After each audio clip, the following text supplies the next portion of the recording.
ಇವತ್ತಿನ ವಿಡಿಯೋದಲ್ಲಿ ಒಂದು ಸಿಂಪಲ್ ಆ್ಯಂಡ್ ಬ್ಯೂಟಿಫುಲ್ ಬಾರ್ಡರ್ ಡಿಸೈನ್ನ ಯಾವ ರೀತಿ ಮಾಡೋದು ಅಂತ ತಿಳಿಸ್ಕೊಡ್ತೀನಿ. ಮೊದಲಿಗೆ ನೆಕ್ನ ವಿಡ್ತು ಮತ್ತು ಲೆಂತನ್ನ ಮಾರ್ಕ್ನ ಮಾಡಿಕೊಂಡು ಈ ರೀತಿ ಒಂದು ಶೇಪ್ನ ಡ್ರಾ ಮಾಡ್ಕೊತಾ ಇದ್ದೀನಿ.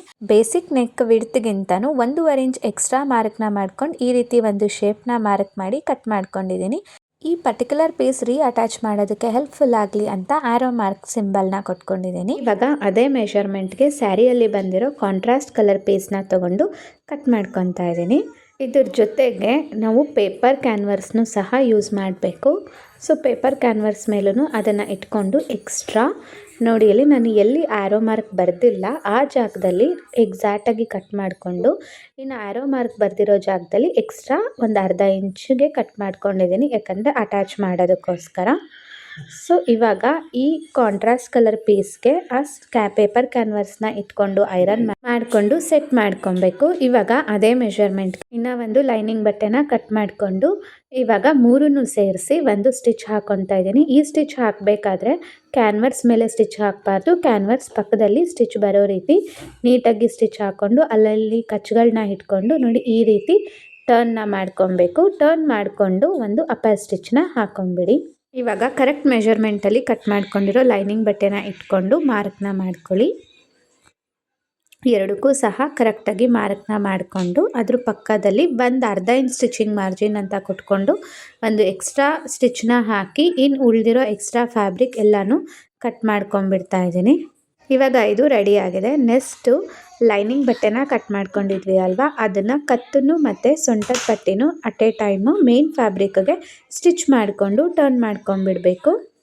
ಪಾರ್ಟಿನ ಟರ್ನ್ ಮಾಡೋದಕ್ಕೆ ಪೇಪರ್ ಕ್ಯಾನ್ವರ್ಸ್ನ ಬಳಸ್ಬೋದು, ಬಟ್ ಪೇಪರ್ ಕ್ಯಾನ್ವರ್ಸ್ ಇಲ್ಲದೇನೂ ಸಹ ಈ ಒಂದು ಡಿಸೈನ್ನ ಮಾಡ್ಬೋದು. ಸೊ ಅದಕ್ಕೆ ನಾನಿಲ್ಲಿ ಪೇಪರ್ ಕ್ಯಾನ್ವರ್ಸ್ನ ಬಳಸಿಲ್ಲ.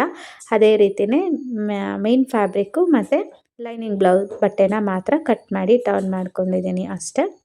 ಇನ್ನು ನನ್ನ ವೀಡಿಯೋಸ್ನ ಯಾರೆಲ್ಲ ಸಬ್ಸ್ಕ್ರೈಬ್ ಮಾಡ್ಕೊಳ್ಳದೆ ನೋಡ್ತಾ ಇದ್ದೀರಾ ಪ್ಲೀಸ್ ಸಬ್ಸ್ಕ್ರೈಬ್ ಮಾಡಿಕೊಂಡು ನೋಡಿ. ಇವಾಗ ಕಂಪ್ಲೀಟ್ ನೆಕ್ ಪಾರ್ಟು ಟರ್ನ್ ಆದಮೇಲೆ ಈ ರೀತಿ ಕಾಣಿಸ್ತಾ ಇದೆ. ಇವಾಗ ನಾವು ಎಕ್ಸ್ಟ್ರಾ ಕಟ್ ಮಾಡಿ ರೆಡಿ ಮಾಡ್ಕೊಂಡಿರೋ ಅಂಥ ಕಾಂಟ್ರಾಸ್ಟ್ ಕಲರಿನ ಪೀಸ್ನ ನೋಡಿ ಈ ರೀತಿ ಇಟ್ಕೊಂಡು ಸೆಟ್ ಮಾಡ್ಕೊಬೇಕು. ನಾವಿಲ್ಲಿ ಮಾರ್ಕ್ನ ಮಾಡ್ಕೊಂಡಿದ್ವಿ ಅಲ್ವಾ, ಆ ಮಾರ್ಕ್ ಅನುಸಾರದ ಮೇಲೆ ನೀಟಾಗಿ ಪ್ಲೇಸ್ನ ಮಾಡಿಕೊಂಡು ನಾನು ಗುಂಡ್ಪಿನ್ಗಳನ್ನ ಹಾಕಿ ಸೆಕ್ಯೂರ್ ಮಾಡಿಕೊಂಡು ಆ ನಂತರ ಇಲ್ಲಿ ಸ್ಟಿಚ್ನ ಹಾಕೊತಾ ಇದ್ದೀನಿ. ನಾವಿಲ್ಲಿ ಸ್ಟಿಚ್ ಹಾಕೋದಕ್ಕೂ ಮುಂಚೆ ಎರಡೂ ಶೋಲ್ಡರ್ಸ್ಗಳು ಅಂದರೆ ಫ್ರಂಟು ಬ್ಯಾಕು ಎರಡೂ ಶೋಲ್ಡರ್ಸ್ಗಳು ಒಂದೇ ಸಮ ಬರೋ ರೀತಿ ನೋಡಿಕೊಂಡು ಅದು ಕರೆಕ್ಟಾಗಿ ಸೆಟ್ ಆದಮೇಲೆ ಈ ಒಂದು ಪ್ಯಾಚ್ನ ಅದಕ್ಕೆ ಅಟ್ಯಾಚ್ ಮಾಡಬೇಕಾಗತ್ತೆ. ಈ ಪ್ಯಾಚ್ ಅಟ್ಯಾಚ್ ಆದಮೇಲೆ ಎರಡೂ ಶೋಲ್ಡರ್ಗಳು ಫೋಲ್ಡ್ ಮಾಡಿಕೊಂಡು ಸಮಕ್ಕೆ ಕಟ್ ಮಾಡ್ಕೊತಾ ಇದ್ದೀನಿ. ಎಕ್ಸ್ಟ್ರಾ ಏನಾದರೂ ಇದ್ದರೆ ಕಟ್ ಮಾಡ್ಕೊಳ್ಳಿ, ಇಲ್ಲ ಅಂದರೆ ಬೇಡ. ಇವಾಗ ನನಗೆ ಉಳಿದಿರೋ ಫ್ಯಾಬ್ರಿಕ್ನ ಕೆಳಗಡೆ ಪಾರ್ಟ್ಗೆ ನೀಟಾಗಿ ಈ ರೀತಿ ಫೋಲ್ಡ್ ಮಾಡಿಕೊಂಡು ಈ ಒಂದು ಪ್ಯಾಚ್ನ ಕೊಟ್ಕೊತಾ ಇದ್ದೀನಿ. ಇದಕ್ಕೆ ನಾನು ಯಾವುದೇ ರೀತಿ ಪೇಪರ್ ಕ್ಯಾನ್ವರ್ಸ್ ಎಲ್ಲ ಏನೂ ಹಾಕಿಲ್ಲ, ಜಸ್ಟ್ ಆ ಕಾಂಟ್ರಾಸ್ಟ್ ಕಲರ್ ಬಟ್ಟೆನ ಈ ರೀತಿ ಫೋಲ್ಡ್ ಮಾಡಿ ಸ್ಟಿಚ್ ಹಾಕ್ತಾ ಇದ್ದೀನಿ ಅಷ್ಟೇ. ನೋಡಿ ಫೈನಲಿ ಒಂದು ಕಾಂಟ್ರಾಸ್ಟ್ ಕಲರ್ ಅಥವಾ ಗೋಲ್ಡನ್ ಕಲರ್ದು ಒಂದು ಬೀಡನ್ನ ಅದ್ರ ಮೇಲೆ ಪ್ಲೇಸ್ ಮಾಡಿ ಸ್ಟಿಚ್ ಮಾಡಿಕೊಂಡ್ರೆ ಆಯಿತು. ನಾನಿಲ್ಲಿ ಸ್ವಲ್ಪ ಲುಕ್ ಎನ್ಹಾನ್ಸ್ ಆಗೋದಕ್ಕೋಸ್ಕರ ಒಂದು ಗೋಲ್ಡನ್ ಕಲರ್ ಲೇಸ್ನ ಈ ರೀತಿ ಅಟ್ಯಾಚ್ ಮಾಡ್ಕೊತಾ ಇದ್ದೀನಿ. ಸೊ ಈ ಒಂದು ಡಿಸೈನು ನಿಮ್ಗೇನಾದರೂ ಇಷ್ಟ ಆಗಿದ್ರೆ ಯೂಸ್ಫುಲ್ ಅಂತ ಅನಿಸಿದ್ರೆ ಪ್ಲೀಸ್ ವಿಡಿಯೋಗೊಂದು ಶೇರ್, ಲೈಕ್, ಕಮೆಂಟ್ ಮಾಡೋದನ್ನು ಮರಿಬೇಡಿ. ಇದೇ ರೀತಿ ಹೆಚ್ಚಿನ ಟೈಲರಿಂಗ್ ಟಿಪ್ಸ್ಗಳಿಗಾಗಿ ನನ್ನ ಚಾನಲ್ನ ಫಾಲೋ ಮಾಡ್ಕೊಳ್ಳಿ. Thank you.